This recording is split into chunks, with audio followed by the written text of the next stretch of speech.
Chapter 1: The Unlikely Orbit. Jacob Hall had always believed the universe spoke in patterns. Most people saw chaos when they looked at the night sky. Random points of light scattered across an endless void. Jacob saw structure, rhythm, quiet conversations written in gravity and motion. He had spent nearly 3 decades learning how to listen. It started when he was just a child, 4 years old, nestled in the warm embrace of his mother's laughter. While other kids learned their ABCs, Jacob's world was filled with constellations. As cartoons flickered in the living room, he sat cross-legged on the floor, his small fingers tracing the rings of Saturn in a worn-out picture book. Each swirl felt sacred, a connection to something grander than himself. By the time he reached 8, he had memorized the orbital periods of planets, a feat that earned him the affection of his teachers and a sense of pride that illuminated his young heart. At 12, he had constructed his first telescope from spare parts, a jigsaw of metal and glass that opened the universe up to him. By 16, he was correcting his teachers, his gaze ever fixed on the cosmos, dreaming big dreams that seemed to frighten those around him. Now, at 32, Jacob Hall lived alone on the edge of nowhere, by choice. The observatory, a small dome structure perched on a stretch of dry land, seemed to resist the world outside, surrounded by scrub brush and an enveloping silence that felt both comforting and isolating. People often drove past without noticing, if they ever came close at all. But inside, it was his universe. Monitors lined the walls, each displaying a different slice of the sky, a chaotic symphony of data streams scrolling endlessly. Coordinates, velocities, spectral readings. The faint hum of cooling systems and processors filled the air, a mechanical heartbeat that had long since become his lullaby. Jacob sat hunched at his primary station, a mug of long-forgotten coffee cooling beside him like a forgotten promise. His dark hair was unkempt. Glasses slipped down his nose as he pushed them back absently, his eyes glued to the screen. "Come on," he murmured, frustration barely contained. The software was running a comparison analysis, cross-referencing recent deep-field observations with archived data. Jacob had done this countless times, hunting for anomalies hidden within the noise. Most of the time, all he found were minor discrepancies. But tonight, a flicker of something unexplainable danced across the screen. A distortion that didn't align with anything cataloged. At first, it appeared to be an error. Yet Jacob had learned long ago that the universe didn't make mistakes. People did. He leaned closer, fingers flying across the keyboard, muttering to himself, "All right, let's isolate you." The display shifted. Layers peeled away. Background radiation, known stellar objects, interference patterns. What remained was a faint region of gravitational distortion, a phantom lurking just beyond the realm of visible light. Jacob's breathing slowed as realization illuminated his mind. No, that's not," he whispered, running the numbers again. Each iteration led him to the same conclusion. A mass. Enormous, compact, moving. His heart began to pound, not with fear, but with a thrilling, intoxicating excitement. Okay, think," he muttered, pacing. "Could be a data artifact, could be a lensing effect, could be—" He stopped mid-sentence, struck by an epiphany. Gravitational lensing. He turned back to the screen, eyes narrowing in determination. "That's it," he said softly, almost reverently. The surrounding stars, those tiny distant points, weren't where they should be.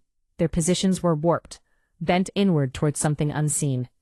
Jacob sat back down, suddenly still, breath hitching in his throat. He initiated a trajectory model. The system began calculating, mapping the object's path based on observed distortion and inferred velocity. Time stretched into eternity as he waited, barely blinking. The screen filled with numbers, coordinates updating, a thin line forming across simulated space. Jacob leaned in, his stomach dropping as the realization settled like a stone in his gut. That's not possible. He recalibrated the inputs, adjusted for error margins, ran alternative models. Every path led to the same conclusion. Staring at the screen, he could see his reflection juxtaposed against the dark backdrop of the cosmos. The trajectory intersected with a single point, the sun. Jacob's hands trembled as he pushed himself back from the desk. That's insane," he stammered, disbelief coloring his voice. "There's no way, something that massive, that close, we would have seen it. Unless it had only recently entered detectable range. Unless it was moving faster than anything they'd anticipated." unless everyone had been looking in the wrong place. With a jolt, Jacob's resolve solidified. There was only one thing to do. He reached for his phone, the digits memorized years ago, his lifeline to the world beyond the observatory. Jacob swallowed hard, pressing call. It rang once, twice, 3 times. A calm, direct voice answered. Hall? Yes, this is Jacob Hall, he replied, heart pounding, adrenaline surging. I know who you are. Why are you calling this number? Jacob hesitated, then forced the words out. I think I found something. Something big. There was a pause. Then the voice replied, Define big. Jacob glanced back at the screen, at the trajectory that refused to change. I believe there's a massive gravitational object, possibly a black hole, on a direct course toward our sun.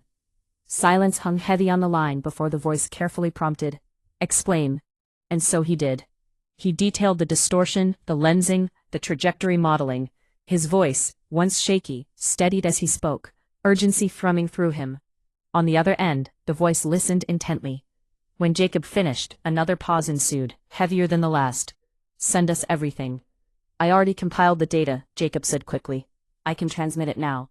Do it. Hands flying over the keyboard, Jacob sent the compiled files, raw observations, calculations, simulations, into the void, anxiety mingling with hope.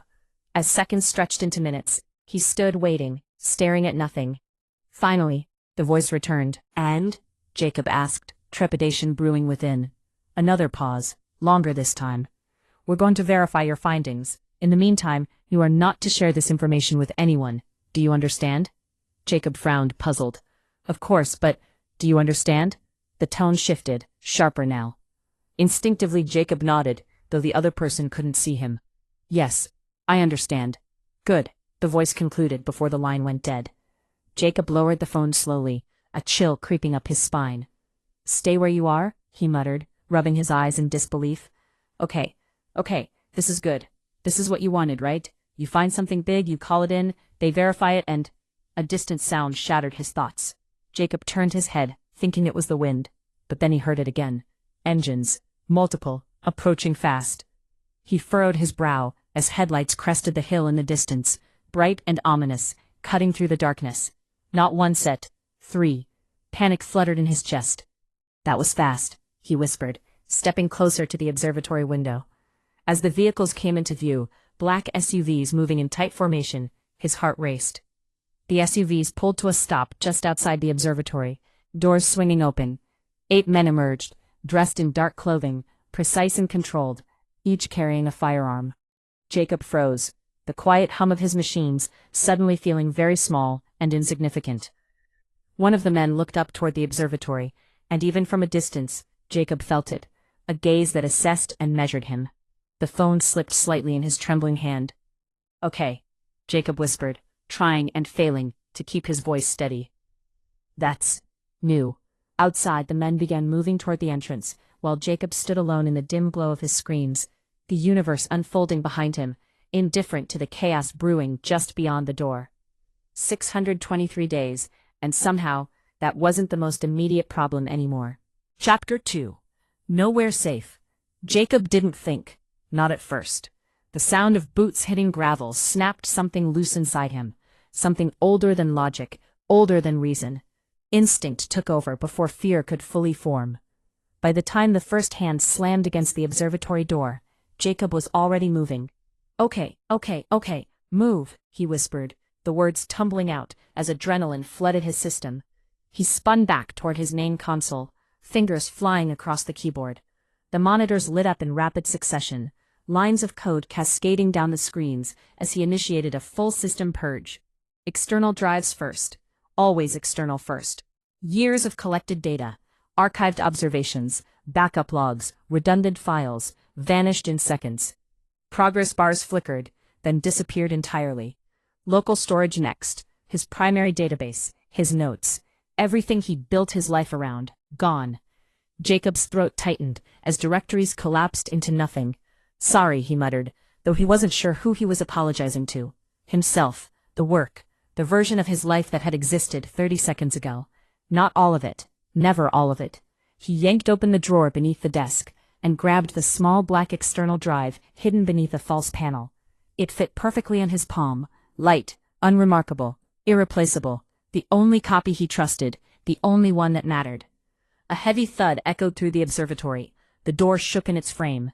"Open up," Jacob flinched. "Yeah, that's a no," he muttered, shoving the drive into his jacket pocket. Another slam, harder. The hinges groaned this time. Jacob's pulse spiked. They weren't bluffing. They weren't waiting. They were coming through. The monitors behind him flickered once more as the wipe completed, leaving blank screens. Clean, empty, useless. Good. Let them take nothing. A third impact cracked through the building like a gunshot. Wood splintered. Jacob didn't look back.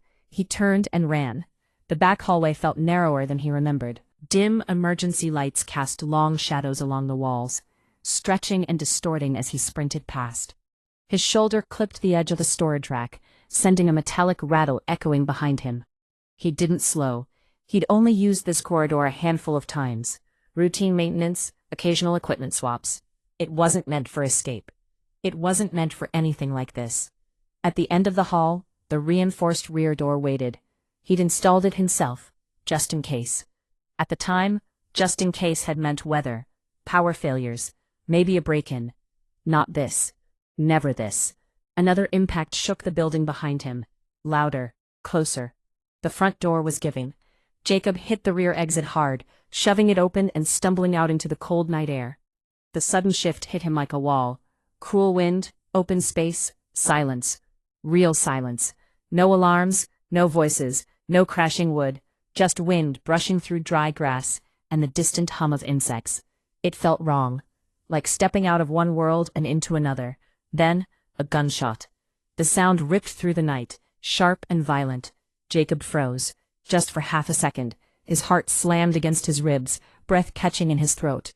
"Move," he snapped at himself, forcing his legs forward. He ran. He didn't have a car out back. Of course he didn't. He'd never needed one. So he ran across open ground, boots slipping on loose dirt, brush clawing at his legs as he pushed through it. The terrain was uneven, unfamiliar in the dark despite how many nights he'd spent out here. Behind him, the observatory door finally gave way with a splintering crash. Voices followed. "They're out back. Go, go." They were organized, too organized. This wasn't random. This wasn't a mistake. Jacob pushed harder, lungs burning, adrenaline overriding the growing protest in his muscles. He didn't have a plan, just distance. Distance and the hope that darkness would hide him. A beam of light cut through the night behind him, then another. Flashlights. Stop. Another gunshot cracked the air. Dirt kicked up to his right. Too close. Jacob ducked instinctively, veering off course. His foot caught on uneven ground, and he nearly went down, barely catching himself before he hit. His glasses slid down his nose again. "Bad time," he gasped, shoving them back into place without breaking stride. A fence loomed ahead. Rusted wire stretched between leaning wooden posts, barely visible until he was almost on top of it. He didn't slow. He hit it hard, hands grabbing the top as he hauled himself up. The wire snagged his jacket, tearing fabric with a sharp rip. For a split second he was stuck, caught between escape and capture.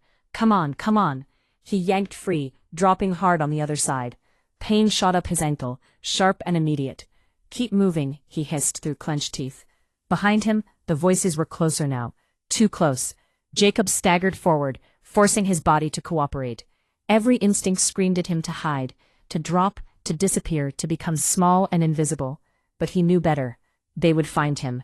They already had. He needed somewhere else, somewhere safe, somewhere they wouldn't expect, somewhere Simon. The drive blurred together. Jacob didn't remember getting to his car, didn't remember unlocking it, starting it, pulling onto the road.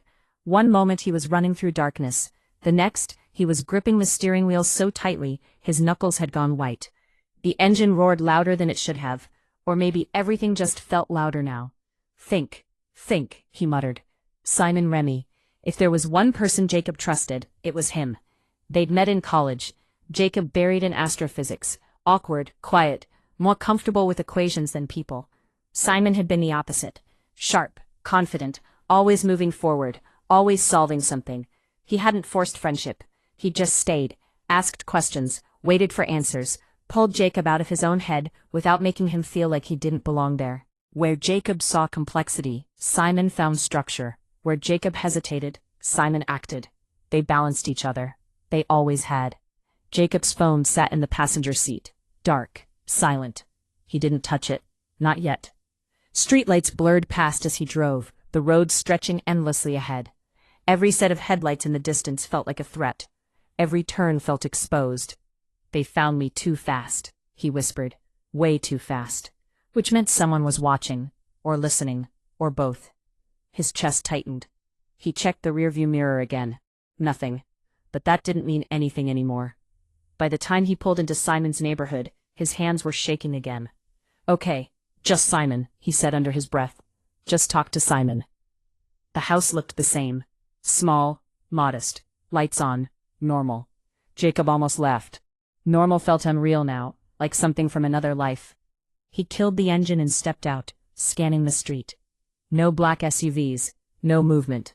Just quiet suburban stillness, porch lights, trimmed lawns, the faint hum of distant traffic.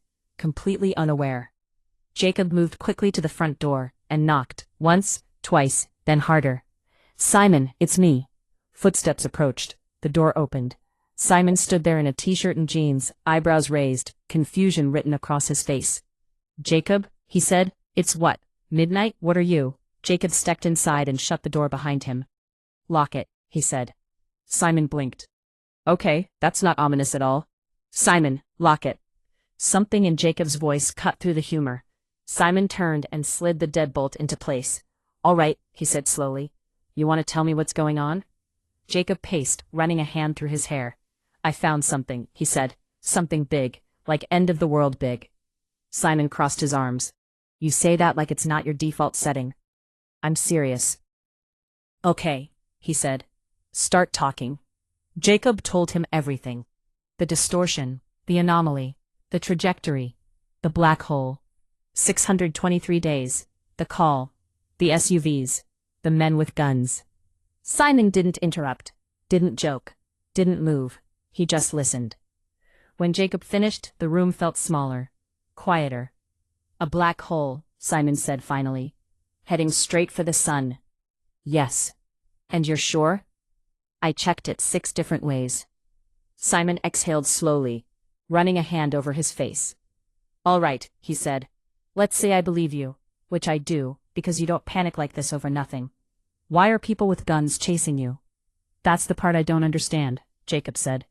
"I called NASA, sent them everything. They told me to stay put. And then those guys showed up." Simon frowned. "That doesn't sound like NASA." "Exactly." Silence. Then Simon looked at him. "So what's the plan?" Jacob hesitated. "I need to talk to someone I trust," he said. "Someone on the inside." Simon nodded. "Then do it." Jacob picked up his phone slowly. "If they're tracking this, then we keep it short," Simon said. "Get answers, then we move." Jacob nodded. He dialed. It rang twice. "Hello? Dr. Alvarez?" Jacob said quickly. "It's Jacob Hall." A pause. "Jacob, this is an unusual hour." "I know, I'm sorry, I need to know what's going on. I sent data earlier tonight. About a—" "Jacob," Alvarez interrupted. "Where are you?" Jacob hesitated. "Why? Where are you?" Alvarez repeated. Cold. Something in his tone had shifted. "And safe," Jacob said carefully. "I just need to know if you've seen the data." Silence. Too long. "You shouldn't have called," Alvarez said quietly. The line went dead. "I'm sorry," Jacob whispered. His hands trembled as he pulled the small black drive from his pocket. Everything. The discovery, the black hole, 623 days. And now people willing to kill for it. Jacob stared into the darkness of the warehouse. "I don't even know who I'm running from," he said quietly. Silence answered. Heavy, unmoving. Jacob closed his eyes, then opened them again. Something had changed. Not fear, not exactly. Something harder. "All right," he said under his breath. "Then I figure it out. Alone. For the first time in his life. Completely alone." Chapter 3. Blood and Signal. The warehouse loomed like a forgotten relic, its air thick with the odor of dust, oil, and abandonment, a scent so profound it felt like the very essence of solitude. It was not the sharp sting of recent neglect, but an ancient kind of decay, the type that had settled in long enough to forget its former purpose. Jacob sat with his back pressed against a cold steel support beam. The frigidness seeped through his jacket, rooting him in place in a way that nothing else could. Sleep had eluded him, slipping like sand through his fingers each time he tried to close his eyes. Each attempt dragged him back to that moment, a gunshot shattering the fragile quiet, and time stretching unbearably as he relived the scene in vivid detail. Simon's expression remained etched in his mind, not surprised, not afraid, just certain. It was a certainty that left Jacob hollow. He squeezed his eyes shut, a futile attempt to block the haunting memory. Immediately the sound rushed back, sharp and clear, the impact echoing in his chest. No, he whispered to himself, desperate to anchor himself to the present. The warehouse stood around him, wide, open, and desolate. Metal beams stretched into the shadows above, while broken windows like thin slices of early light pierced through, illuminating the dust motes that danced lazily in the air. Everything was still, eerily so, as if the world had paused to allow him to feel the weight of his grief. As he shifted, the ache in his body reminded him of his tense muscles, legs, shoulders, hands, all protesting as if they too were burdened by the heavy memories. His fingers trembled as he looked down at the small black rectangle nestled in his palm. It looked innocuous, unassuming. It didn't seem like something people would kill for, yet he knew better. Think, he murmured, the words sounding thin in the emptiness of the warehouse. But this time it carried weight, imbued with a sense of urgency. Step 1. Figure out who he could trust. His mind raced through the options. NASA was out. Their response had been swift and brutal, leaving no room for doubt. Alvarez. He shook his head at the memory of that voice, cold and resigned. Not him, Jacob muttered, the realization heavy. That left him with a single name, Nathan. The thought made him uneasy. Nathan, he said aloud, the name feeling foreign, like a language he hadn't spoken in years. His half-brother. Same mother, different worlds. Jacob had always looked up to Nathan, while Nathan had always forged his own path, unconfined by rules. Yet their bond remained, one steadfast thread through the chaos of their lives. If Nathan said he had your back, he meant it. No conditions. Jacob exhaled, feeling the weight of his decision press down on him. If Nathan was wrong, there would be no second chance. Pushing himself to his feet, Jacob felt the wobble of his legs as he steadied himself. The world around him steadied as well. All right, he muttered, the resolve crystallizing within him. Last shot. His hand instinctively reached for his pocket. The phone felt bulky, a reminder of the danger that lurked.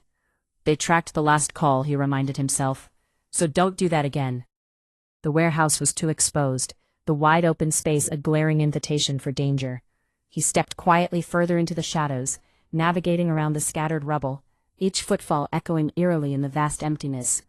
He located the breaker panel, old and rusted, half hanging open. Please still work, he whispered, flipping a switch. Nothing. Of course. Right, he said dryly, frustration bubbling beneath the surface. His gaze shifted to a small office, separate from the main area. The door creaked in protest as he pushed it open. Inside, amidst the debris, a phone stood out, an unexpected glimmer of hope. As he picked up the receiver, a steady dial tone thrummed back at him, solid and reassuring. For a moment, he almost laughed in disbelief. Okay, that works, he breathed, but hesitation quickly followed. This was crucial. He dialed the number, his fingers moving with a familiarity that belied the gravity of the situation. The line rang, once, twice, 3 times, then the voice he remembered cut through the tension. Mercer. Nathan. There was a brief silence, but it wasn't filled with confusion. It was filled with focus. What's going on? Nathan's voice was calm, devoid of small talk. Jacob squeezed his eyes shut, summoning the strength to be honest. I need your help. Nathan didn't question it. Where are you? The edge of panic crept into Jacob's voice. I can't say. Silence hung heavy between them. Then you're in trouble. Jacob's heart raced as he nodded, even though Nathan couldn't see him. Yes. How bad? Jacob's breath hitched. They killed Simon. The weight of those words transformed the call. On the other end, Jacob could sense Nathan's composure shifting, a subtle change that spoke volumes. Who? I don't know, but they're organized, fast, armed, and they tracked my last call in minutes. Government? I thought so, but now I'm not sure. Nathan's silence was filled with calculation, the wheels in his mind spinning. That means you move, immediately, and you don't use that line again. I know. So we meet. Jacob's mind raced through possibilities. The church, the one Dad used to take us to. Nathan's voice softened, tinged with nostalgia. Yeah. The memories surged unbidden, hard wooden benches, filtered light through stained glass, a place Jacob had never felt comfortable. It's mostly abandoned now, back lots overgrown, no cameras last time I checked. You always hated that place. Still do. Good. Means no one expects you there. Exactly. 1 hour, behind the building. Jacob clenched the receiver tightly, his heart pounding. Nathan, if this goes bad, it won't. No. But I know this. If someone killed your friend and is hunting you, they made a mistake. Jacob frowned, confusion flickering through him. What mistake? They let you get away. As the call ended and silence enveloped him, Jacob felt something shift within him. Not safety, but a sense of direction. All right, he whispered to himself. 1 hour. Navigating his escape was the next challenge. Stepping out of the warehouse cautiously, he paused to listen. No engines, no voices, nothing. Just silence. But that didn't imply safety. It meant he had to remain vigilant. The car was too obvious, too easy to track. Jacob decided to walk. Walking, he muttered under his breath. Let's not escalate yet. As he moved through the shadows of side streets and alleys, every sound made him flinch. A car door slamming, footsteps in the distance, the wind rustling loose metal. Each noise forced him to re-examine his surroundings. He navigated carefully, moving and pausing to listen, time stretching like a taut wire under tension. At one intersection, he froze as a black SUV rolled past, moving deliberately slow, too deliberate. Jacob slipped behind a dumpster, pressing against the cold metal, holding his breath. The SUV passed without stopping, but still he didn't move. 10 seconds ticked by. 20, 30. Finally he dared to shift directions, muttering to himself to remain unpredictable. He cut through a tight alley, scaled a chain-link fence, and dropped hard on the other side, fatigue settling into his bones. The church came into view, smaller and more dilapidated than he remembered. Paint peeling, windows dusty, but it stood resolute against the backdrop of his chaotic thoughts. Jacob circled around, approaching from the rear, the overgrown backlot exactly as it had always been. Slowing down, he scanned for any signs of danger. A shape moved near the tree line, and he tensed, instinctively preparing for confrontation. But then he recognized Nathan. In an instant, the distance of years collapsed. Nathan looked the same, yet different. Taller, sharper, an aura of control that Jacob had never mastered. Jacob. Nathan. They stood there for a heartbeat. Then Nathan pulled him into a firm embrace, a solid connection that anchored Jacob momentarily. You look like hell, Nathan observed after stepping back, his eyes assessing. You have no idea. Not followed? Nathan's eyes searched him, probing. Pretty sure I lost them. Pretty sure isn't good enough. Jacob mustered a weak smile. It's what I've got. Analyzing him carefully, Nathan nodded. All right, start talking. Jacob pulled the drive from his pocket, Nathan's gaze locking onto it. What's that? Jacob met his brother's eyes. The reason people are trying to kill me. But their conversation was cut short by the distant rumble of an engine. Both of them turned as headlights pierced through the trees, approaching fast. Nathan's posture shifted decisively. Yeah, definitely out of time. Get in the car. Jacob blinked in confusion. What car? Headlights flared behind them as a sleek black vehicle rolled forward, silent and controlled. Without a moment's hesitation, Nathan opened the passenger door. Welcome to the part where things get worse. Jacob didn't argue. He didn't hesitate, because standing still was no longer an option.